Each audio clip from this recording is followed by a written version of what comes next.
Novel menikah saat SMA part 125. Aku mengetahui bahwa si bodoh Brian bukanlah om-om ketika aku melihat ia memakai seragam sekolah. Aku sangat tahu seragam itu, milik salah satu rival sekolah kami. Pantas saja aku merasa wajahnya terlihat familiar. Mungkin kami pernah bertemu di salah satu pertandingan, atau memang wajahnya terlalu pasaran.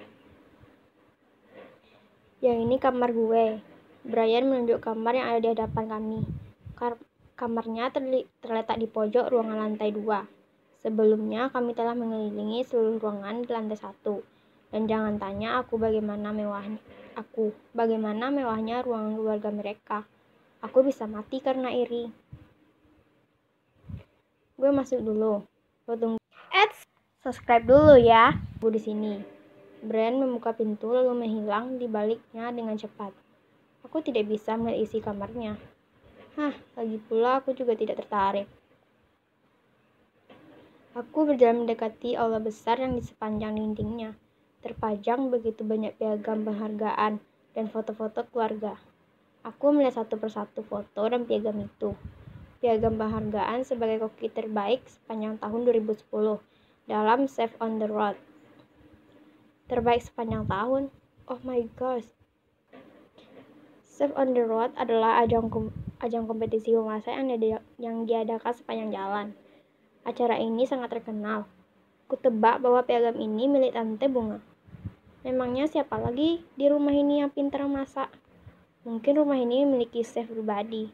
Tapi tidak mungkin kan piagam chef itu dipajang di sini. Ngomong-ngomong, aku jadi ingin mencoba masakan Tante Bunga. Mataku beralih ke piagam di sebelahnya. Juara 1 top model 2015. Model? Siapa yang memenangkan ini? Brian. Tante Bunga. Tidak mungkin kan? Cut Mekelsa. Nama yang tertera di piagam tersebut. Namanya terdengar tidak asing di telingaku. Keningku berkerut sambil mencoba mengingat di mana aku pernah mendengar nama ini. Aku ingat sekarang. Cut Mekelsa, atau yang bisa dipanggil Mike, adalah seorang model muda yang memiliki kecantikan alami, serta parasnya yang benar-benar memukau. Ia merupakan perempuan yang cerdas, karena di usianya yang menginjak 20 tahun, dia sudah menyelesaikan kuliahnya. Pribadinya juga terkenal ramah dan tidak sombong. Meski beredar gosip, ia memiliki kekayaan yang berlimpah. Terima kasih kepada Anne, sahabat gue yang tergila-gila dengan ajang top model tersebut, sehingga selalu mengikuti perkembangannya dan menceritakan kepadaku keesokan harinya setelah dia mengetahui berita baru. Meskipun aku bilang aku tidak tertarik. Tapi tunggu dulu, kenapa piagam milik Mike ada di sini? Foto berukuran besar dengan frame emas berkilauan seakan menjawab pertanyaan di benakku. Dalam foto itu terdapat om yang aku tidak tahu namanya. Tapi pasti ia adalah suami Tante Bunga. Tante Bunga, Brian, dan Mike. Kebaya yang kenakan sangat cantik, menambah kecantikan yang sudah ada padanya sejak lahir. Ya tidak adil, bagaimana bisa ada seseorang sempurna itu? Sebentar. Jika dalam sebuah foto ada seorang ayah, ibu, dan anak-anak mereka, berarti ini adalah foto keluarga, yang mengartikan Mike dan Brian bersaudara, atau lebih tepatnya Mike kakak Brian. Seorang Cut Mekelsa, kakak Brian.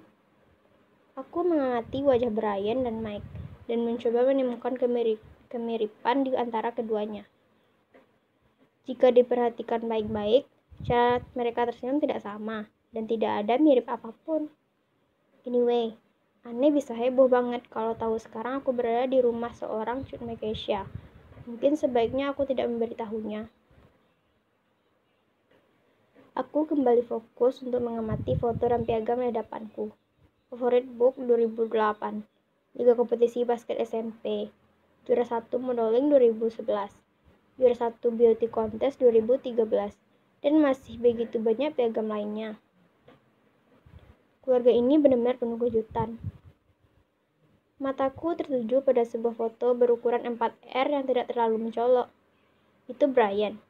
Mungkin umurnya sekitar 12-13 tahun. Dalam foto ia tersenyum senang sambil memegang piala dan bola basket berada di dekat kakinya. Ia masih menggunakan seragam basketnya. Kutebak foto ini diambil setelah memenangkan pertandingan. Dan koreksi, Brian tidak tersenyum, melainkan tertawa karena yang kulihat mulutnya terbuka lebar, mengukir sebuah tawa yang sempurna. Haruskah aku menjelaskan betapa tampan wajahnya? Lo ngapain? Skip. Tubuhku refleks melompat ke samping saat mendengar suara Brian di belakangku. Biar aku perjelas, dia ada tepat di belakangku dan aku tidak suka terlalu dekat dengan seseorang. Keningnya berkerut saat melihat reaksiku. Lagi lihat-lihat, aku menjawab pertanyaannya tadi dengan santai, seolah tidak terjadi apapun sebelumnya. Lihat apaan? Tuh, aku menunjuk dinding penuh piagam dan foto di hadapanku. Matanya mengikuti arah telunjukku dan melihat dinding itu tanpa ekspresi di wajahnya. Oh doang. Tubuhnya berbalik lalu mulai melangkah menuju tangga turun. Tiba-tiba aku merasa panik. Tidak, bukannya aku takut sendirian ataupun takut tersesat. Aku hanya merasa aneh jika harus mengelilingi rumah orang lain tanpa ditemani pemiliknya. Seperti melakukan sesuatu yang tidak seharusnya. Mau kemana? Tanyaku dengan suara yang cukup nyaring agar dia mendengarku. Turun, jawab Brian tanpa menoleh. Berhenti berjalan pun tidak. Laki-laki macam apa sih? Aku bergegas berjalan di belakangnya. Saat kami sampai di bawah, dia bukannya berjalan ke arah ruang keluarga di mana Mama dan Tante Bunga asik mengobrol. Aku bisa mendengar suara mereka, tapi malah beralih ke arah lain yang akan tidak tahu mengarah kemana. Kurasa ia belum menunjukkan tempat ini sebelumnya. Beberapa saat kemudian, aku tahu ini hanya akan menuju ke satu tempat, halaman belakang. Seperti yang sudah kubilang tadi, rumah Tante Bunga memang luas seperti lapangan bola. Halaman belakangnya luas, dan siapa sangka di sana ada lapangan basket. Meskipun hanya lapangan kecil, tapi ini membuatku iri. Brian berjalan ke lapangan dengan bola basket di tangannya. Tunggu dulu, sejak kapan dia membawa itu? Brian melempar bola dan langsung masuk ke ring. 3 point. Aku tahu bahwa kalau dia sehebat itu. Seperti asik dengan dunianya, dia mulai mendribel beberapa kali sebelum memutuskan untuk kembali melempar bola. Tidak tahu apa yang harus aku lakukan. Aku hanya duduk di kursi taman sambil memperhatikan Brian dan sesekali membalas chat di handphoneku. Lo ngapain di sini? Aku mengangkat wajahku dan langsung bertatapan dengan Brian yang berdiri di pinggir lapangan. Lo nggak ingat apa yang nyokap lo bilang? Jawabku dengan nada sedatar mungkin. Oke, dia mulai menjengkelkan dan aku harus mengendalikan emosiku. Gue kira kita udah selesai. What the fudge? Sebelum sempat membalas ucapannya, Brian sudah berbicara lagi. Kalau lo pikir cuma karena perjuangan ini lo bisa dekat sama gue, lo salah. Harus gue akui, Brian mempunyai wajah yang tampan. Tapi jika karena wajahnya dia pikir dia bisa seenaknya berarti dia salah. Ini apa sih? Gue nggak suka sama Brian. Skip. Aku menatap layar handphoneku dengan kesal sambil sekali melirik ke arah Mama. Seriously? Ini sudah lebih dari 4 jam sejak kami datang, dan Mama masih sibuk mengobrol dengan Tante Bunga.